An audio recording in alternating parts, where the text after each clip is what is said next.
Hey guys, welcome back to my channel. So today's video is about the 10 items or 10 calming household items that I do not own or will never probably own. If you guys do not own these similar items that I don't, let me know down below so I don't feel alone.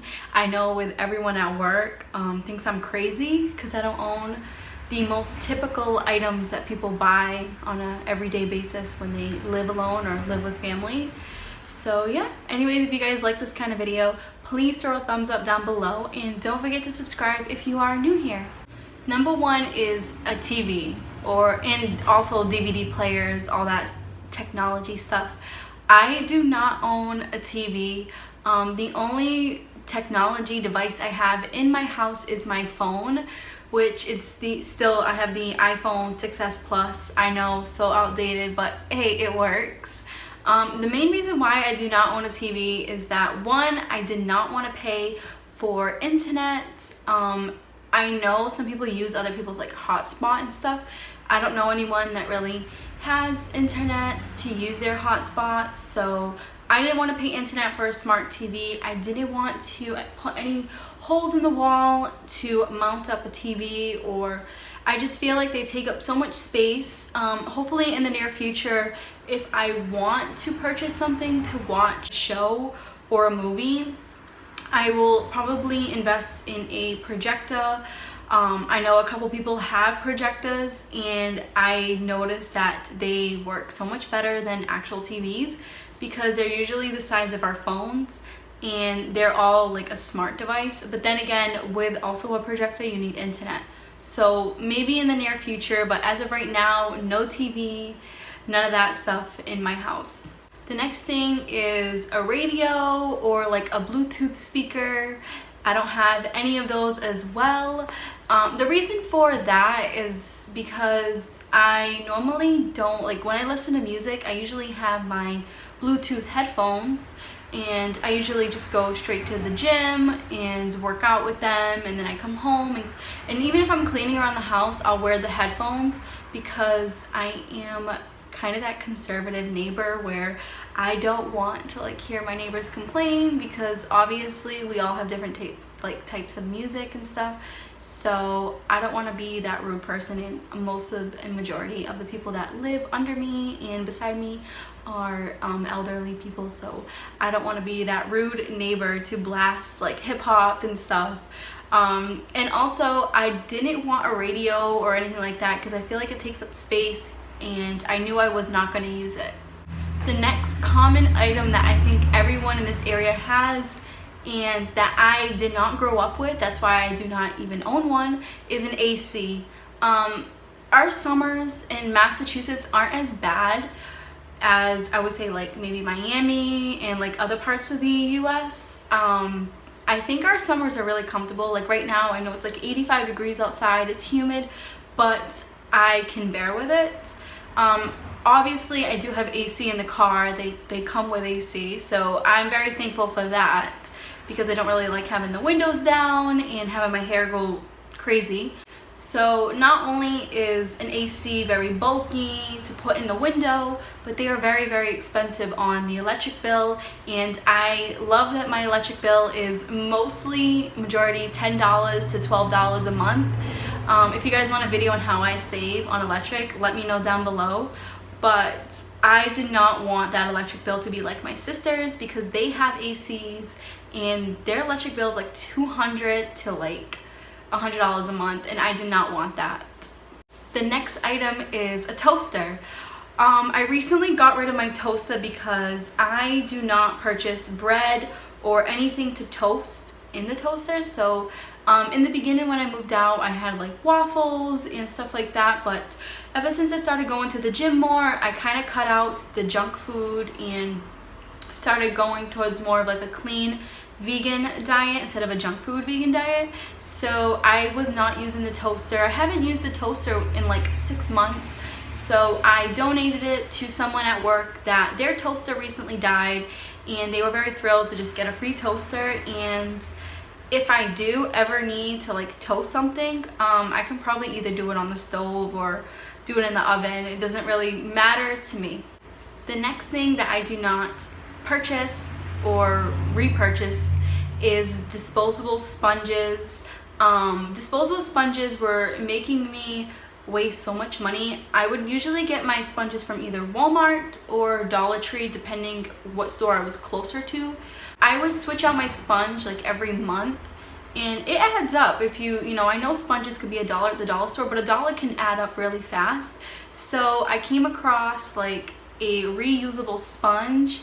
I will be doing a video on that soon, so stay tuned for that, and I'll show you guys how I use it and stuff. But basically the gist of it is that you can throw it in the wash and you can let it dry, and then that's it. So I don't buy sponges anymore, and I don't think I'll ever purchase a disposable sponge ever again. I think in everyone's house they have like those yellow disposable sponges, or like those Scrub Daddy ones, and they're such a waste of money. So I don't know, I had to think of an alternative in order for me to save that $20 to $30 a year on throwing out sponges.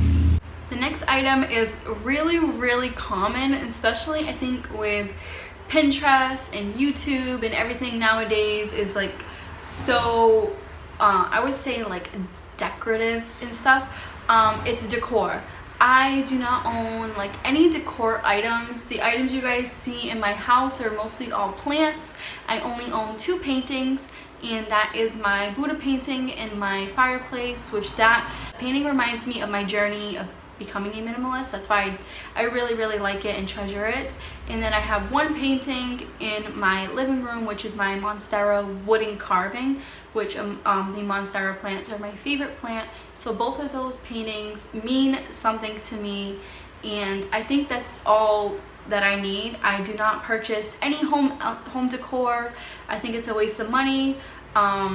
You know, because just like with patterns, our eyes get sick of what we see very easily, especially with home decor, and you end up throwing it out. So I don't want to be that person to collect home decor and have my house filled with junk. Another common item that I do not have, and you guys probably seen in my apartment tour, is a bureau or a dresser. I do not own any of those. I have a really big size closet. I don't own much clothes because obviously I am a minimalist, and I am working on my capsule wardrobe, so stay tuned for that. But I ended up purchasing like these little push out cubbies from the dollar store, and they work just as well as a dresser. The main reason why I don't own a dresser or a bureau is because they take up so much space in the house, and they are pretty expensive. To me, it ends up being in the way when you already have a closet. So why would you need a dresser if you have a good amount size closet? The next thing that I do not own is a coffee maker. I do not drink coffee, which I am very lucky and fortunate that I never got hooked on coffee. Obviously I tried it, I did not like it. I already have enough energy as it is, and coffee just wasn't for me. So I do not own a coffee maker in my house. Probably because the main reason why is because I don't drink it. But even if I did, I wouldn't own it. Say if I did drink coffee, I'm very lucky enough to work in a kitchen where there's already coffee there and stuff like that. So and that's probably the main reason why I don't buy fruit, because there's fruit there for free. So I think that with me not being into coffee kind of saves me some counter space in my kitchen. So that's a huge plus for me. Another thing that I do not own, and I don't think I've ever owned one of these, is a iron and an ironing board. To me, they were always in the way when I was a kid. I remember like going into like closets in the house and stuff, and there comes the ironing board flying down, and the iron would be like wrapped up and the wire will be everywhere. So an iron and an iron board is not for me. Now that I'm changing up my wardrobe, there are some clothes that do need to be ironed. I will probably invest in a steamer because they require no little board, and they don't require much space. I know there's a lot of handheld steamers out there, so I probably will purchase that in the near future. And last but not least is workout equipment. I know majority of people have some kind of like workout equipment in their house, where whether it's a cycling bike or whether it's a treadmill. I do not own any of that. I have a gym membership, and I know what you guys are thinking. You're a minimalist with a gym membership. I know. I like going to the gym. I don't go out that often at all. So when I come home from work, I go straight to the gym and spend about an hour and a half there. And it's really nice to just be around people, get a nice workout in, and not have to have workout equipment in your house, because those things take up so much space as well. And I just remember also being a kid, and there was a giant treadmill in the middle of the living room, and nobody used it. It ended up being like a clothes rack. So that's a main thing that I did not want. I do own a yoga mat, so in case it snows and I can't get to the gym, I can do a couple little home exercises here. Anyways, you guys, I really hope you enjoyed this video. Please let me know down below if these items are something you don't own as well, or that you did own and you recently just got rid of them. I would love to know your little story. I really feel alone when it comes to the whole TV thing. People at my job think I am crazy. They think that I don't know any shows, when little do they know is I watch TV and stuff on my phone for the most part, and it's perfectly fine for me. But anyways, you guys, thank you so much for all the love and support you've been giving me on my videos. I'm hoping to get as much videos out as possible, because I'm on a little vacation right now, so we will see. And I am racing against the clock because the sun is going down. So I will catch you guys in the next video. Bye.